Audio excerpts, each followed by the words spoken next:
Boa tarde, Cláudio. Seja bem-vindo. Tudo bem com você? Tudo bem, Thalita? Boa tarde.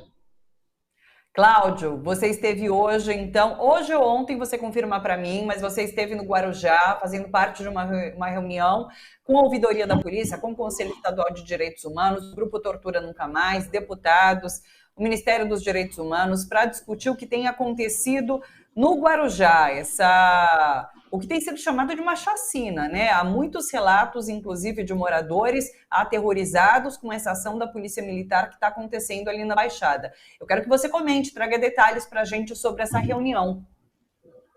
Legal. Thalita, olha só, a situação é tão grave, é tão crítica, que a OAB São Paulo, através da Comissão de Direitos Humanos, chamou essas entidades que você citou, mais o Ministério Público, para uma reunião na segunda-feira.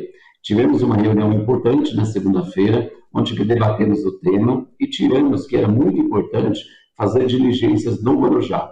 Estivemos lá no Guarujá ontem, fizemos assim um trabalho muito bacana, visitamos famílias, conversamos individualmente com cada família e a situação é assustadora, né? Nós temos o governo do estado aí com essa operação já aí há quase uma semana, né? Acho que completa hoje uma semana. E a operação é desastrosa. Nós temos famílias totalmente com abalos psicológicos. Tem família lá, por exemplo, que o pessoal está com calmante direto. E o que ocorre é o seguinte, é violência total aos direitos humanos. Então, a polícia tem adentrado as casas sem mandado de busca. Eles não tocam campainha, eles chutam o portão, entram nas casas. Tem relatos que eles entraram nas casas com touca ninja. Então, nós temos questionado o governador da necessidade da polícia militar esconder o rosto. Porque se é uma operação legal, se é uma operação dentro dos parâmetros legais, não tem necessidade de esconder o rosto. Outro detalhe é a questão da agressão no portão. Nós temos falado que não tem sentido uma abordagem tão violenta assim, né?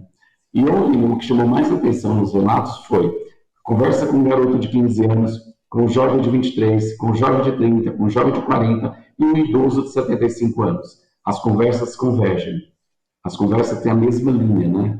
Então, eles comentam o seguinte, chega 8 da noite, a polícia invade a comunidade, alguns comércios são obrigados a fechar, e as pessoas que saem de casa são revistadas de forma brutal. E outras pessoas que têm tatuagem, que eles identificam que têm tatuagem, eles vão até a casa perguntar a origem dessa tatuagem, outras se tem passagens, vão abordar por que tem passagem, o que aconteceu. Então, por exemplo, nós temos relatos assim, ontem eu vi um relato muito triste, um jovem de 20 anos, eu falei para ele, mas o que acontece? Por que tem essa abordagem com você? Ele falou, olha, só tem uma justificativa, porque eu sou preto e pobre. Sim. É um absurdo, são 16 mortos até agora, mais de 80 pessoas presas. Eu vi uma postagem, a gente fala no começo da semana do próprio governador Tarcísio, né, extremamente satisfeito com essa operação, comemorando, de certa forma, essas mortes que aconteceram. Eu vi uma postagem do secretário de Segurança Pública também, exibindo nas redes sociais um fuzil que foi achado. Isso depois de 16 mortes. Então, muita gente questionando. 16 mortes para achar um fuzil, sabe? Eu queria que você relatasse para a gente como que você tem visto essa atuação de governador e secretário de Segurança Pública em relação ao que eles têm demonstrado sobre essa ação. Porque é isso, o que nos parece é que eles estão, de fato, extremamente satisfeitos, como o Tarcísio disse. Mas a gente tem uma comunidade inteira aterrorizada, a gente tem muitos mortos, está sendo chamado de chacina, é uma operação de vingança por conta da morte de um policial da rota, né? Como que você tem visto essa postura dessas figuras públicas? Então, o secretário de Segurança Pública é o Derrit, que veio da rota. Então, ele é uma pessoa que atua na rota por vários tempos. É claro, está aí para todo mundo nas redes, em todos os sites, que o Derrit foi tirado da rota por excesso de violência. Então, talvez já esteja dentro dele, no coração dele, essas ações mais brutais. E hoje, o que a gente vê? O governador desmentiu um relato que nós fizemos, que a ouvidoria fez na segunda-feira, que nós indicamos na segunda-feira 10 mortes. e ele indicou com veemência que não é 10. Mas quantos são, governador? Ah, são 8. Gente, 8 é absurdo também. É muita morte para uma operação. Então, veja bem, se a polícia está matando tanto, tem alguma coisa errada. A função da polícia não é matar, não é eliminar vida, não é tirar vida, enfim. Então, a operação tem erros. Então, erros de estratégia? Pode ser. A tropa está trabalhando com raiva, com vingança? Pode ser. Agora, o que o governador diz na televisão, o que o secretário diz na televisão, não condiz com o que acontece. O que acontece lá é bem diferente. Está claro para todo mundo. Agora, hoje, a minha preocupação maior é: o governador perdeu o controle sobre a polícia? Então, eu me preocupo com isso, porque lá no local, o governador, tanto a polícia, em entrevista, fala o seguinte: olha, nós agimos de forma proporcional. Não é forma proporcional. A população que está lá são trabalhadores. Nós temos relato do rapaz que trabalhava no mercado do material de construção, nós temos relato do rapaz que trabalhava no açaí. São trabalhadores que morreram. São pessoas humildes que, às vezes, eles não têm um trabalho formal, mas o trabalho informal faz parte do cotidiano pobre brasileiro. Então, nós temos que avaliar isso dentro de outros aspectos, inclusive sociológico, né? Agora, falar porque a operação está sendo um sucesso, está dentro da normativa jurídica, eu tenho dúvidas, eu discordo, porque não está proporcional. Essa agressão que eles estão fazendo não está. Por outro lado, a gente verifica o seguinte: eu andei ontem o dia inteiro na comunidade, vi elas, inclusive eu fui no local que mataram aqueles rapazes que estavam com o bebê no colo, tiraram o bebê do colo dele e mataram ele. Eu fui exatamente no local que o corpo estava.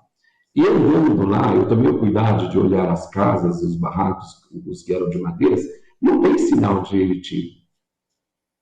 Então, veja bem, quando o governador fala: houve troca de tiro, nós somos recebidos de forma inadequada, por isso que houve reação. Tá, mas cadê as evidências lá do local? As casas são muito próximas, são vielinhas. Então, assim, teria alguma evidência. Nós não encontramos essas evidências. Então, eu entendo que tem alguma coisa errada na Polícia do Estado de São Paulo. Eu espero que o Ministério Público, um grupo que criou, trabalhe essa questão. Você questiona se ele perdeu o controle, né, da Polícia Militar. Eu questiono também se esse tipo de fala acaba alimentando, inclusive, essa violência da própria Polícia Militar, né? Porque é isso, ele, com essa fala, dá aval para que essa operação continue dessa forma. Você citou o Ministério Público, vocês estão acionando o Ministério Público. Quais medidas são palpáveis, né? O que se pode fazer para, de alguma forma, parar a polícia nesse momento, parar o que está acontecendo nesse momento e questionar essa conduta? Olha, nós temos um comitê de crise que é formado por várias entidades ligadas a direitos humanos, à vida, mais o Conselho Estadual de Direitos Humanos, mais ouvidoria, mais defensoria. Então, nós vamos amanhã dialogar, avaliar todo o material que nós escolhemos ontem, nós vamos avaliar as informações, nós vamos avaliar as entrevistas que nós fizemos, e aí a ideia é tirar alguns encaminhamentos. Então, dentre esses encaminhamentos, nós vamos pedir uma reunião com o Ministério Público e, possivelmente, uma reunião com o governador também. Tá? O governador tem uma dificuldade, obviamente, de receber a gente, né? Mas nós vamos tentar. E, se possível, dentro de um diálogo pacífico, pedir para o governador que encerre rapidamente o primeiro passo que nós vamos dar é esse. Governador, já atingiu o seu objetivo. Você supostamente assassinou um policial, do qual nós lamentamos muito, nos solidarizamos com a família, é uma pessoa que morreu, uma jovem pessoa, um funcionário público, nós não concordamos também. Mas nós entendemos que uma coisa não tem nada a ver com a outra. Né? Houve um problema, houve, apura-se e pune-se. Agora, o que não dá para o Estado fazer justiça com as próprias mãos, e uma justiça com aspecto de vingança. Então, nós não concordamos. Então, dentre esses encaminhamentos, nós temos a possibilidade de conversar com o governador e nós temos uma proposta de agenda com o Ministério Público, que deve acontecer amanhã ou na segunda já, onde nós vamos dialogar com o Ministério Público, questionar por que o Ministério Público não foi envolvido nessa operação, que normalmente é envolvido, o Ministério Público acompanha a legalidade, então o Ministério Público não foi envolvido, isso nos preocupa. e dizer ao Ministério Público o seguinte: foi criado um grupo de trabalho com 4 promotores. E qual o encaminhamento? O que vocês vão fazer efetivamente? Nós temos documentos aqui, podemos colaborar com vocês com esses documentos. Se estão dispostos a judicializar, a fazer alguma ação para que pare essa, digamos assim, essa operação de uma certa forma errônea do governo? Sim. Cláudio, você citou os policiais com a máscara ninja, né? E a questão das câmeras no uniforme dos policiais, como está isso no estado de São Paulo? Ô, Thalita, nós temos um grande número de policiais com câmera, que eu acho que é interessante. A gestão anterior da Secretaria de Segurança Pública valorizava demais essa questão das câmeras, né? E eles falavam que não tinha orçamento, então por isso que não acelerava mais. Mas eles sempre comentavam positivamente a questão das câmeras. É algo que precisa sempre melhorar, nós precisamos de mais câmeras na Polícia Militar do Estado de São Paulo. Esses policiais que estavam lá deveriam todos estar com a câmera, isso é o que a gente espera. E nós vamos requisitar essas imagens, a ouvidoria já comentou que vai requisitar as imagens, para de posse dessas imagens, avaliar, fazer uma avaliação bem precisa, inclusive provavelmente vai ter a necessidade de uma avaliação com perito, né, para verificar várias câmeras funcionando ao mesmo tempo, se a imagem está ok, se não foi cortada a imagem ou algo parecido, para que se possa, através das câmeras, constituir uma realidade de fatos ocorridos lá.